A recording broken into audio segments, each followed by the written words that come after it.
रजब शरीफ का महीना चल रहा है, जिस महीने में हज़रत इमाम जाफ़र सादिक़ रज़ी अल्लाह ताला अन्हु के नाम की फ़ातिहा होती है।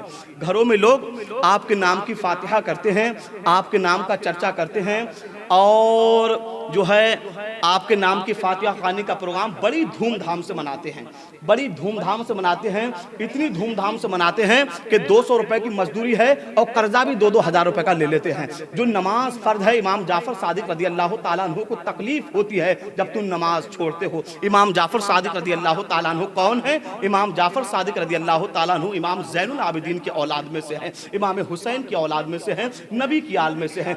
आपने अपने घर पे पुड़ियों का इंतजाम किया। कूंडे लोग करते हैं, कूंडों की तारीख आप 22 तारीख को कूंडे करते हो, मगर तारीख जो है जंतरी के हिसाब से जो तारीख है, शरीयत का मामला ये है कि 15 तारीख को जो है रजब शरीफ में हज़रत इमाम जाफ़र सादिक़ रज़ी अल्लाह ताला अन्हु की फ़ातिहा होती है। आप फ़ातिहा घर पर कराइए, मगर ये ज़रूरी नहीं है, न किताब में ये लिखा हुआ है कहीं पर कि आप 5 किलो मैदा लेकर आएंगे या इतनी चीनी लेकर आएंगे, कूंडों पर आप फ़ातिहा कराएंगे तो ही फ़ातिहा होगी। ये कहीं किताब में लिखा हुआ नहीं है, ये शरीयत का हुक्म नहीं है कि आप कूंडों पर ही फ़ातिहा, आप पुरियों पर फ़ातिहा कराओगे तो ही फ़ातिहा होगी, वरना फ़ातिहा नहीं होगी। आप जलेबी पर भी फ़ातिहा दिलवा सकते हैं, कोई भी शीरीनी आप तैयार कर कर उस पर फ़ातिहा दिलवा सकते हैं, आपकी फ़ातिहा रब की बारगाह में कबूल हो जाएगी। मगर माहौल ऐसा है कि कर्जा ले लेकर 10-10 किलो की पूरियाँ होती हैं, 15-15 किलो 20-20 किलो का इंतजाम करते हैं और नमाज एक टाइम की नहीं पढ़ते हैं। इमाम जाफर आपकी पुरियों को देखकर खुश नहीं होंगे, आपके किरदार को देखकर खुश होंगे कि तुम नमाजी हो या नहीं हो,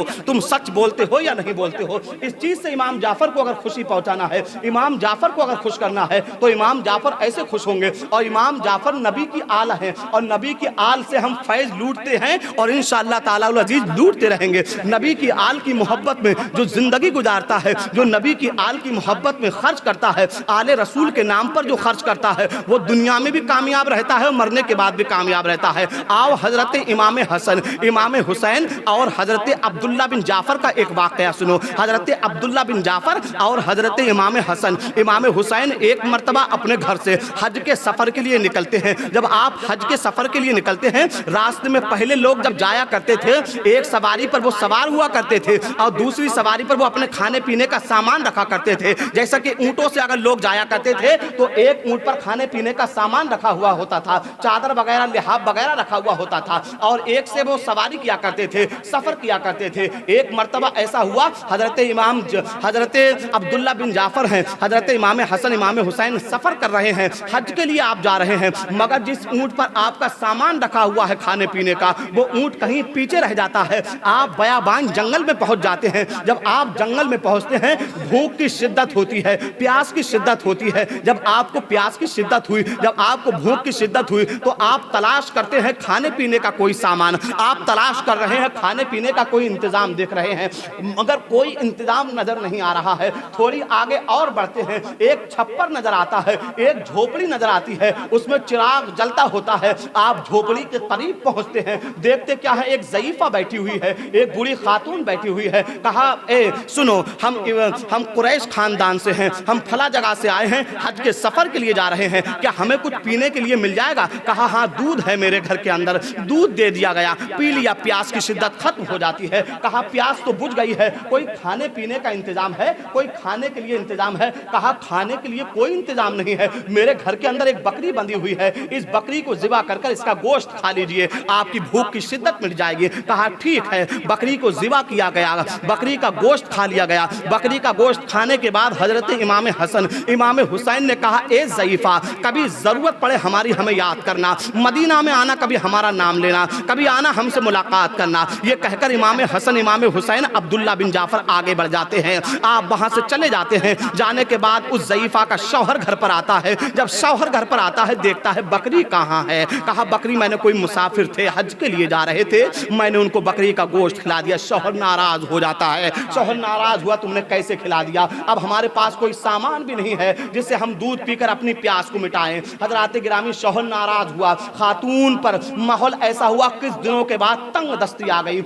तंग दस्ती जब आई तो शौहर और ये ज़ईफ़ा और इसका शौहर ये मदीना शरीफ की गलियों में चले जाते हैं, वहाँ लकड़ियाँ इकट्ठी करते हैं। लकड़ियाँ इकट्ठी करने के बाद लकड़ियों को बेचते हैं और अपना गुजारा किया करते हैं। ये ऐसा काम मदीना शरीफ में कर रहे हैं, लकड़ियाँ इकट्ठी करते हैं, लकड़ियाँ इकट्ठी कर कर बेच रहे हैं, अपना गुजारा कर रहे हैं। मगर इमाम हसन की नज़र पड़ती है। जब इमाम हसन की नज़र पड़ती है, इमाम हसन ज़ईफ़ा को अपने करीब बुलाते हैं, कहते हैं खातून मेरे करीब आओ। हजरत इमाम हसन के करीब जाती है वो खातून, ज़ईफ़ा से कहते हैं पहचानो मुझे। पहचाना? कहा मैंने नहीं पहचाना है। कहा मैं हज के सफ़र के लिए एक मरतबा जा रहा था, रास्ते में तुम्हारा घर पड़ा था, तुमने बकरी ज़िबा कर मुझे उसका गोश्त खिलाया था, पहचानो? ज़ईफ़ा कहती है मैंने पहचान लिया तुम्हें। मुस्कुरा जाती है, खुश हो जाती है। कहा घर पर लेकर आओ। खादिमों को हुक्म दिया, खादिम ज़ईफ़ा को अपने घर पर लेकर आए, इमाम हसन के घर पर लेकर आए। इमाम हसन ने बड़ी खातिर तवाज़ो की। खातिर तवाज़ो के बाद कहा ये ज़ईफ़ा क्या हाल है? कहा हाल बहुत ख़राब है, तंग दस्ती आ गई है। आपको मैंने बकरी का गोश्त जो खिलाया था, शौहर नाराज़ हो गया था, ऐसा माहौल हो गया, मदीना शरीफ में लकड़ियाँ इकट्ठी करती हूँ, उन्हें बेच कर मैं गुजारा कर रही हूँ। इमाम हसन ने कहा अपने खादिमों से जाओ इस ज़ईफ़ा को, जाओ इस खातून को 1000 बकरियाँ दे दो और 1000 दीनार दे दो। हमारी तरफ से आपके हुक्म तामील की गई। 1000 बकरियाँ दी गई, 1000 दीनार दिया गया। कहा इमाम हुसैन के पास लेकर जाओ, इमाम हुसैन से कहना पहचानो इन्हें, इमाम हसन ने भेजा है। इमाम हसन के हुक्म के मुताबिक खादिम इमाम हुसैन की बारगाह में लेकर जाते हैं। इमाम हुसैन की बारगाह में जब लेकर गए, इमाम हुसैन ने देखा, कहा पहचान लिया मैंने आपको। कहा मैंने भी पहचान लिया आपको, आपने मेरी बकरी का गोश्त खाया था। कहा कहाँ से आई हूँ? आपके भाई के पास से आई हूँ। मेरे भाई हसन ने तुम्हें क्या दिया है? कहा तुम्हारे भाई ने मुझे 1000 बकरियां दी हैं और 1000 दीनार दिए हैं। इमाम हुसैन कहते हैं जाओ इसे 1000 बकरियां 1000 दीनार और दे दो। अब 2000 बकरियां 2000 दीनार उसके पास हो गए। इमाम हुसैन कहते हैं जाओ अब्दुल्ला बिन जाफर की बारगाह में लेकर जाओ। अब्दुल्ला बिन जाफर से कहना इमाम हसन इमाम हुसैन ने भेजा है।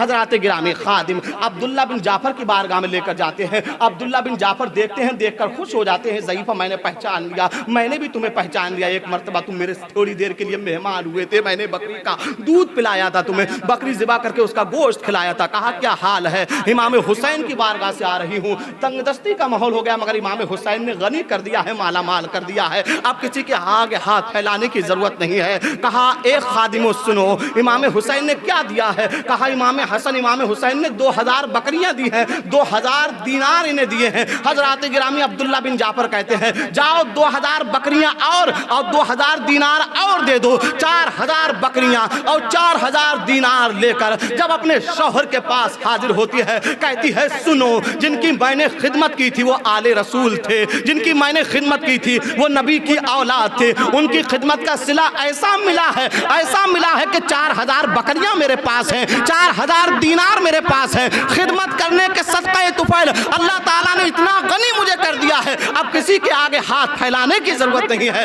किसी के आगे जाने की जरूरत नहीं है। कुलाउलिया के दहन में दहन हुसैन का है, जुबा किसी को मिली है, सुखन हुसैन का है। जहां पे मिलता है दोस्तों प्यासों को पानी, समझ लो बस वो मोहल्ला हसन हुसैन का है, समझ लो बस वो मोहल्ला हसन हुसैन का है। नबी की मोहब्बत में, नबी की आल की मोहब्बत में जो खर्च करता है तो उसका अज्र उसे दुनिया में भी मिलता है, और मेरा यकीन कहता है इंशाअल्लाह ताला अज़ीज़ दुनिया में भी कामयाब रहता है और वो मरने के बाद भी कामयाब रहता है।